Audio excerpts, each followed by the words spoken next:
Hey, howdy ho. So, there's a new game from Natsume that was just released today. Okay, so it started with an announcement last night on their socials, and it was just this mysterious moonlight image, and there was a wolf howling.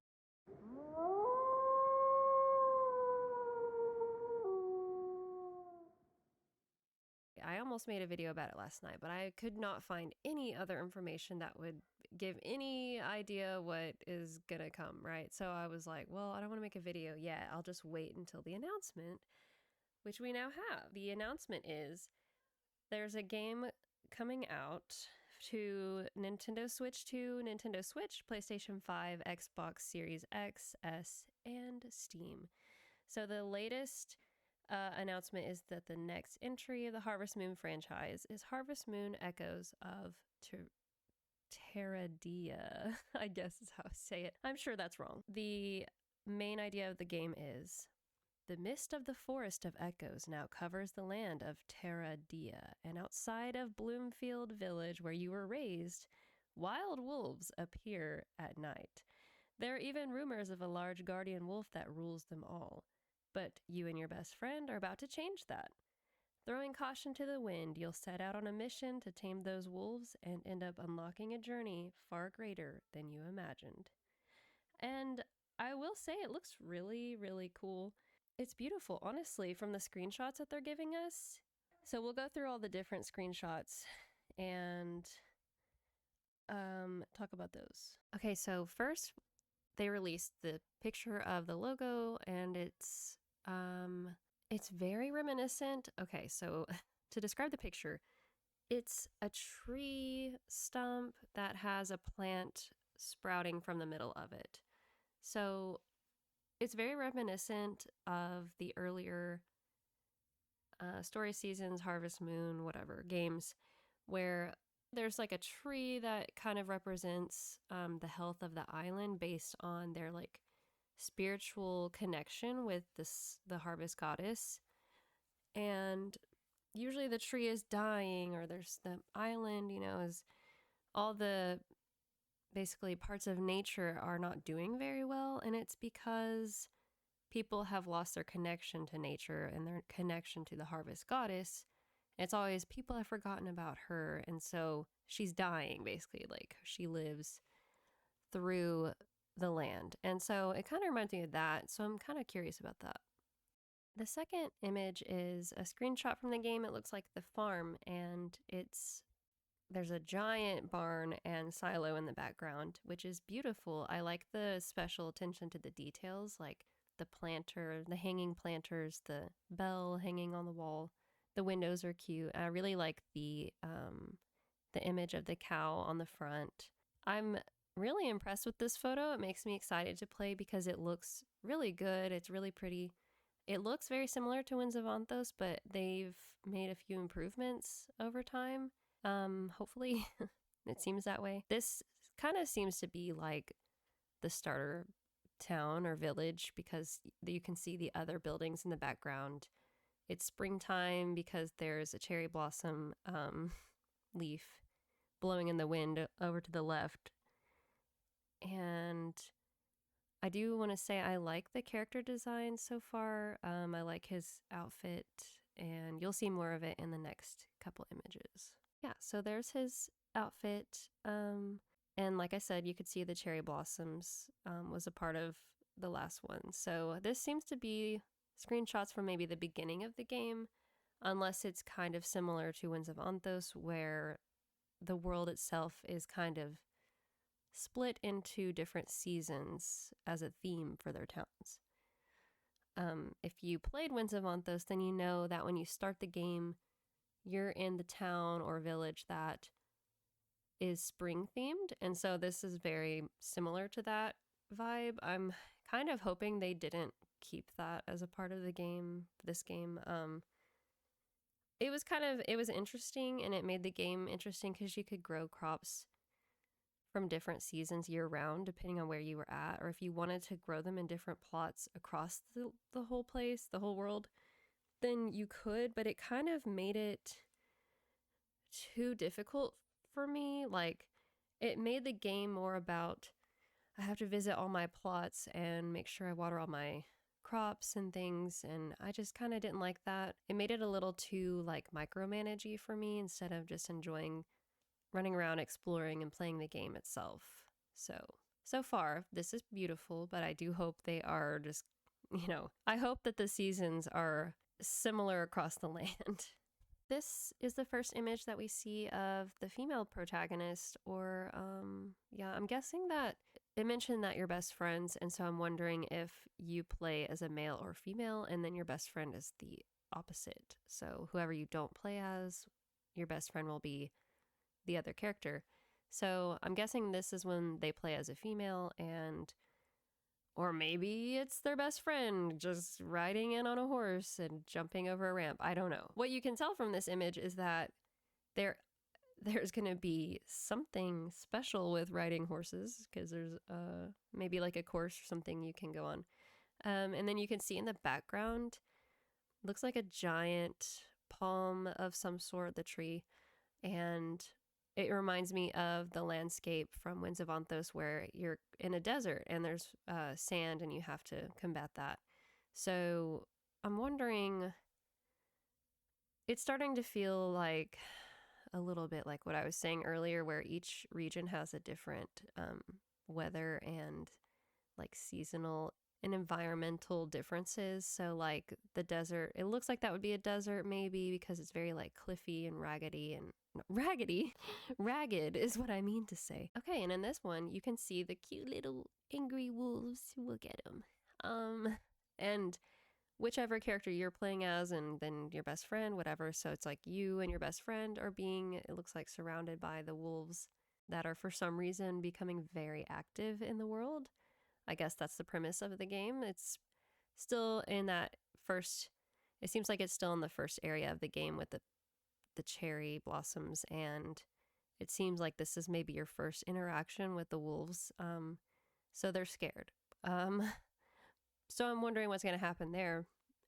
But it's really beautiful. Look at all the flowers everywhere. I like the landscape. They've added a lot of detail, which was something that was lacking in Winds of Anthos. And I'm glad that they are listening and putting more effort into even the character designs. Like, the characters look very similar, but I think that the female character in this one looks so much better. The protagonist, I should say. I think she looks so much better than the Winds of Anthos character, because I didn't even want to play as her because I didn't really, I don't know how to say it. Like, I didn't like how she looked. She just felt strange. I don't know. So I didn't really like playing as her as much. So I'm glad they changed some of the things about the characters so far. I like the wolf design. I think they're really cute. They look like pups, like little babies. So I'm wondering what's going on with that. This seems like it's from the same scene as the last image, potentially, and they did mention there's a guardian wolf. So I'm wondering what is going to happen with all of this and how this is going to tie into the game and what your missions are actually going to be and like objectives for the game.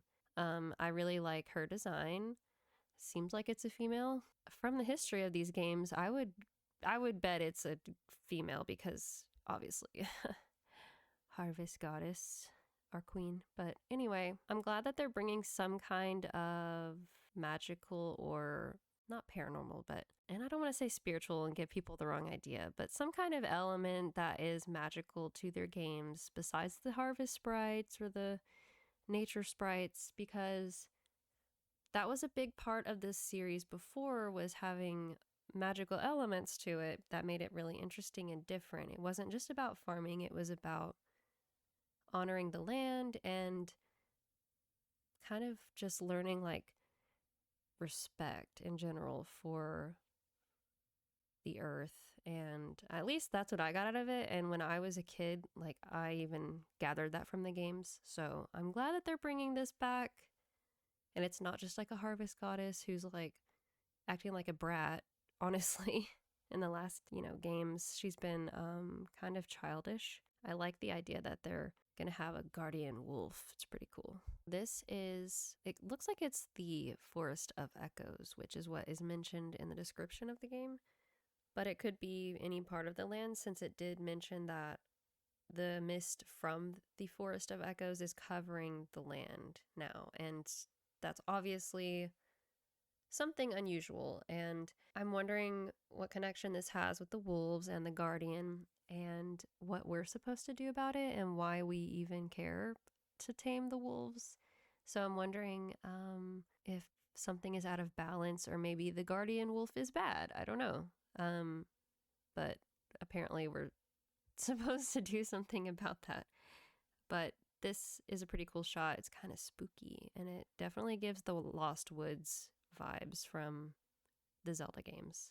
When I first saw this image, when it was smaller, it looked kind of like it was the same thing with the mist or fog, but it's starting to look more and more like an icy landscape, and I'm wondering, it's starting to make me feel like a lot of what I was saying earlier is going to happen, where this is going to be the icy and snowy landscape of the game. And of course, I don't know, maybe they could change seasons in some of the more like normal temperate areas, like maybe your hometown does, change and get snowy, but I doubt it at this point, because it's starting to look a lot like Winds of Onthos. And I don't know. I enjoy it in some ways, but at the same time, like I said, it ends up making me feel like I'm just playing a like micromanaging game, not so much of like farm management game, because I like having one farm and one plot to worry about, or even 3 different fields in the same area is fine, but I don't like having to travel. Like, at least there's fast travel, but still I'm like, ugh. Part of that too bothers me, because when the map is so large, you have to fast travel, and especially if you're fast traveling to water your crops every day, it kind of just takes the magic away from the world, I guess.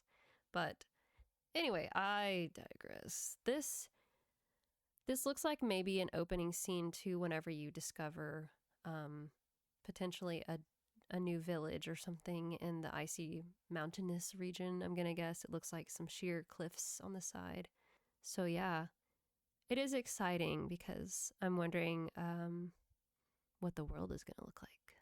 Okay, and here you can see more of her outfit. I actually really enjoy the character designs. Like I said, I really like their clothes this time. I thought it's very similar, but to Winds of Onthos, but I still think they're different enough to where I can kind of appreciate this more for some reason. This seems like it's located in the hometown village that you were raised in, especially if we're going off the cherry blossoms and whatnot. You can see that the animals are the same designs as Winds of Onthos. I don't have a problem with that. I think they're cute. A lot of the assets used for the design are the same. So, if you liked Winds of Onthos, this looks like it's going to be a good follow-up game to play, and I hope they made some improvements. But, we'll see what happens. It looks like it'll be good. It's, like I said, there seems to be more attention to detail in this one, which is good, because maybe reusing assets from the first game helped them to have a base and a building block for what game design they like. And now that they know that, they can build upon it and add those good details and refine it to a beautiful game that is really enjoyable. This is the final screenshot that we've been given for the initial announcement post, and I'm not sure what we're doing or where we are or why there's a treasure chest up here. I'm not sure, but maybe it has something to do with, I don't know. I don't know what it has to do with. It looks like it's something that we need to do to maybe unlock the next step in the game. Maybe we have to I'm not sure, because it looks like you could potentially build a bridge down there, which is something that was a big part of the last ones, because the path just kind of ends. So I'm wondering what's going on with that. Last time there was at least some remnants of an old bridge where you could kind of walk over to it and assume like, oh, I need to do something here. But it still looks like, since the path ends and there's no way across, that there's something that we're going to have to do with these towers and with these chests, maybe to reach the next step in the game, potentially. They look like security outposts, but at the same time, Oh, I see. So they do look like security outposts or something to me. And I was kind of like, oh, I see a flag or something over there, and it's a chicken. It's like a chicken and maybe a flag. So maybe it's like the flag for the village. It looks like your hometown, right? So this all seems to be from the beginning of the game, and they're just giving us little snippets of the beginning. So they don't give too much away. They'll probably keep showing us more of the world as the game gets closer to release, whenever that is. But yeah, I'm personally excited about this. I really enjoyed Winds of Anthos. I haven't gotten to play Home Sweet Home because it started as a mobile game and then it got moved around, so now you can play it on different things. But I've heard good things, especially if you enjoyed Winds of Anthos, like that would be similar. I'm guessing this game is going to be similar as well because it's the same kind of character models, and as we've talked about, some of the terrain is similar and everything. The wolves are so cute, so like I am excited because I really, like I said, I really enjoyed Winds of Anthos, and so I think I would enjoy this as well. And I want to hear everybody's thoughts on it, so let me know if you have any opinions on it in the comments below, and I'll update as I get updates. So thanks so much for watching. Please subscribe if you haven't already, and I'll see you in the next one. Bye!